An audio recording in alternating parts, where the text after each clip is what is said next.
വേണ്ട, എന്നെ ചോദ്യം ചെയ്യണ്ട. നീ എന്റെ ഭാര്യയാണ്, അതാ ഞാൻ നിന്റെ ഭാര്യയല്ല, മനസ്സിലായില്ലേ? വിനൂടെ ഒക്കെ പോരും പോവും, ഞാൻ പടരക്ക് പോവും. ആണുങ്ങളാകുമ്പോ പുറത്തു പോവും, രണ്ടിനടിക്കും, ചിലപ്പോ രാത്രി കുറെ വൈകും തിരിച്ചു വരാൻ. അതെല്ലാം ചോദ്യം ചെയ്താണ്ടല്ല നീ എന്റെ ശരിയായ മുഖം കാണും. എന്റെ പ്രഷർ നീ കേട്ടണ്ട, മനസ്സിലായില്ലേ? ഞാൻ നോക്കി പഠിപ്പിക്കുന്നേ ആരെ നോക്കി അട്ടിക്കണ്ടല്ലോ. ഇനിമേലും നിന്റെ വായി നിങ്ങത്തെ വർത്താനം വന്നാണ്ടല്ല നിന്റെ ആണപ്പതി ഞാൻ അടിച്ചു തീർപ്പിക്കും, മനസ്സിലായില്ലേ? ഇങ്ങനെയായിരുന്നു പറയേണ്ടത്. നടക്കില്ല.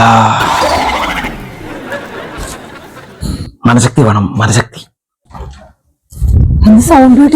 അത് ഞാൻ ഡയലോഗ് പഠിക്കുന്നുണ്ട്, സ്ക്രിപ്റ്റ്. ഞാൻ പോന്നേട്ടാ.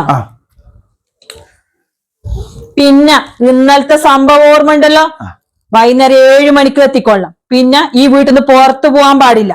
ഇനി ഓന്റെ ഒക്കെ മറ്റേ പോയിന്ന് ഞാൻ അറിഞ്ഞാല് അറിയാലോ.